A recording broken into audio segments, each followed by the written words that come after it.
Magandang gabi po sa ating lahat, mga kapatid. Magandang gabi rin po, Father Vic. Pangatlong linggo ng Pasko ng muling pagkabuhay, unang Sabado ng buwan ng Mayo, buwan ng pagdedebosyon natin sa mahal na Inang si Maria, pagdarasal ng Rosaryo, pag-aalay ng bulaklak.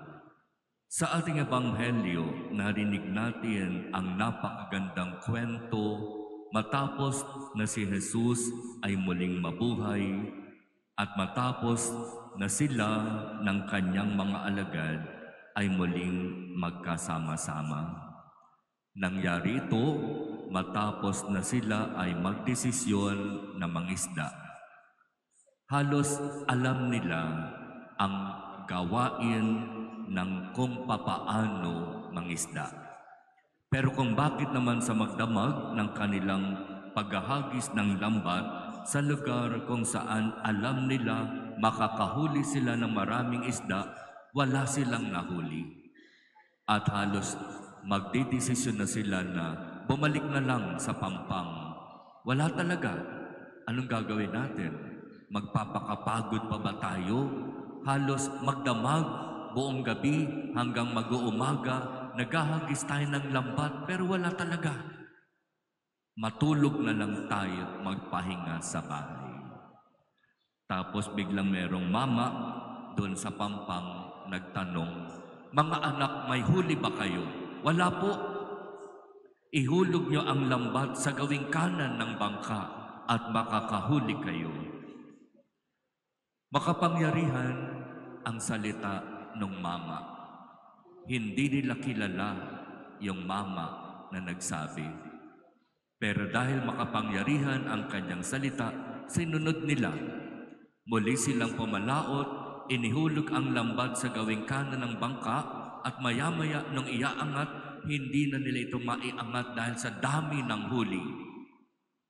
Ang Panginoon yon, sabi ng alagad na mahal ni Jesus. At itong si Pedro na mapusok, pabigla-bigla, nakahubad, nagsuot ng damit, tumalon sa tubig, lumangoy papunta doon sa mama. Ang Panginoon yon. Si Jesus na muling nabuhay, na makapangyarihan sa salita at gawa, ang nagsabi sa kanila, "Ihulog ninyo ang lambat sa gawing kanan ng bangka." At noong magkakasama na sila doon sa Pampang, sabi ng Ebanghelyo, may nakita sila doon na inihaw na isda at ilang tinapay. At sinabi pa ni Jesus, "Magdala kayo ng ilang isda na nahuli ninyo at mag-almusal tayo." At kumain sila. Walang nagtatanong, "Sino po kayo?" sapagkat alam nila ang Panginoon iyon.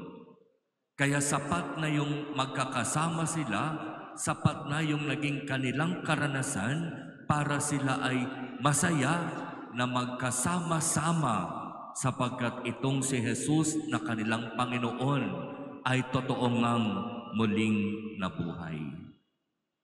Pero hindi pa doon nagtapos yung kwento.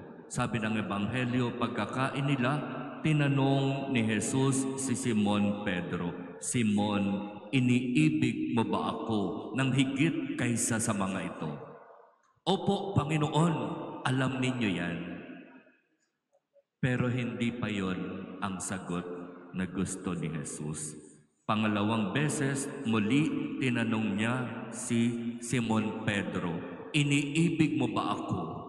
"Opo, Panginoon, nalalaman ninyo na iniibig ko kayo." Pero mukhang hindi pa rin iyon ang sagot na gusto ni Jesus. Pangatlong beses muli siyang tinanong, "Simon, iniibig mo ba ako?" At biglang napatahimik si Pedro at pinagnilayan niyang mabuti. "Bakit ba? Sumagot na ako sa unang tanong. Hindi ba niya narinig? Sumagot na ako sa pangalawang tanong.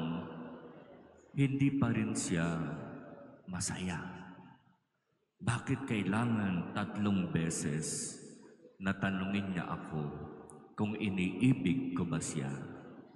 At sa pag-iisip at pagninilay, nabalikan ni Pedro yung pagkakataon kung saan 3 beses niyang itinatwa si Jesus. Hindi ko kilala yung taong yan. Hindi, alagad ka nung Jesus na yan. Hindi, nagkakamali ka, baka kamukha ko lang, hindi ako yon. Sa pangatlong beses na pagtatanong, hindi, sigurado ako, ikaw nga ay isa sa mga alagad ni Jesus. Hindi talaga. At pagkatapos ng pangatlong pagtatatwa, tumilaok ang manok. At natauhan si Pedro. Naalala niya yung pagkakataon na sinasabi ito ni Jesus sa kanya, tandaan mo, Pedro, bago tumilaok ang manok, 3 beses mo na akong naitatwa. At pagkatapos nun, lumuluha, nagsisisi, tumakbo, palayo si Pedro kay Jesus. Yun yung nangyari, di ba? At naalala ito ni Pedro. Kaya ngayon, alam na niya kung bakit 3 beses siyang tinatanong, iniibig mo ba ako? Para makabawi doon sa 3 beses na pagtatwa niya. Kaya sa pangatlong beses na tanong, ang sagot ni Pedro medyo naiba. Ang sabi niya, Panginoon, nalalaman po ninyo ang lahat ng bagay. Nalalaman ninyo na maaari na naman akong bumagsak sa pagsubok. Pero tandaan niyo, Panginoon, iniibig ko kayo. At dito sa pagkakataon na ito, sinabi ni Jesus kay Pedro, pangalagaan mo ang aking mga tupa. Tandaan mo, Pedro, ang mga tupa na ipagkakatiwala ko sa iyo ay akin. Hindi sila sa iyo. At kailanman, anuman ang mangyari, hindi sila magiging sa iyo. Ang mga tupa na ipagkakatiwala ko sa iyo ay akin. Ikaw ang aking magiging tagapangalaga sa mga tupa na ibibigay ko sa iyo. At pagkatapos ng lahat ng iyon, sabi ng Ebanghelyo, sinabi ni Jesus kay Pedro, sumunod ka sa akin. For the second time around, narinig ni Pedro ang mga salitang ito mula kay Jesus. Una niya itong narinig nung sila ng kanyang kapatid na si Andres ay nangingisda. At doon, tinawag sila ni Jesus, sumunod kayo sa akin at gagawin ko kayong mamamalakaya ng mga tao. At noon ding mga sandaling iyon, iniwan ni Pedro at ng kanyang kapatid ang lahat at sumunod sila kay Jesus. Pero hindi pala ganoon kadali ang pagsunod kay Jesus. Meron palang mga karanasan ng pagbagsak. Meron palang mga karanasan ng pagtalikod, ng paglayo kay Jesus. Kaya sa muling pagkabuhay ni Jesus, nais niyang bigyan ng pangalawang pagkakataon itong si Pedro. Kung bumagsak ka sa pagkakasala, kung tumalikod ka at hindi mo pinatunayan sa gawa ang iyong salita, ngayon tatanungin kitang muli, iniibig mo ba ako? Talaga bang iniibig mo ba ako? Totoo ba yung sinasabi mo na iniibig mo ako? Kung ganon, sumunod ka sa akin. Pero tandaan mo, yung sagot mo noon at yung sagot mo ngayon, iba. Noon, ikaw ang nasusunod. Noon, kung ano ang gusto mong gawin, yun ang ginagawa mo. Noon, kung saan mo gustong pumunta, doon ka pumupunta. Pero tandaan mo, pagtanda mo, iuunat mo ang iyong mga kamay. Iba ang magbibihis sa iyo at dadalhin ka sa lugar na hindi mo gusto. At ang sabi ng Ebanghelyo, ito ay sinabi ni Jesus kay Pedro para ipaalam sa kanya kung papaano siya mamamatay. Sa pagkakataon na ito, Pedro, tandaan mo, hindi na yung ikaw, hindi na yung ako, hindi na yung sarili ang dapat mahalaga. Ang dapat mahalaga sa iyo ngayon ay ang mga tupa na ipagkakatiwala ko sa iyo. At dapat gagawin mo ang lahat ng iyan bilang pagsunod sa aking kalooban. Kaya ito mga kapatid, ang napakagandang kwento ng pangalawang pagtawag ni Jesus kay Pedro. At ito rin ang kwento ng buhay para sa atin.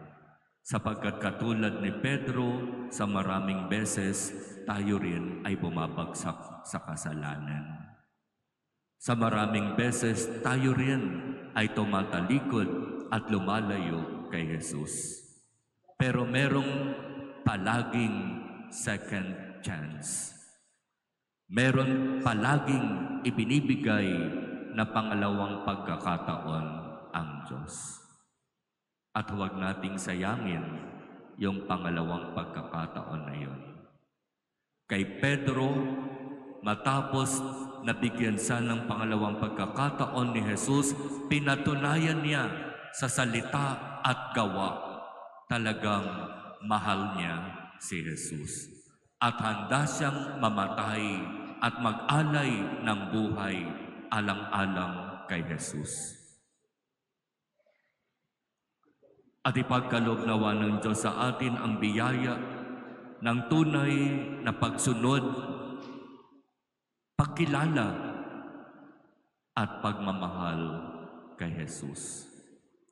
At makita nawa ito sa ating pamumuhay araw-araw, sa ating pagmamalasakit at pagmamahal sa kapwa.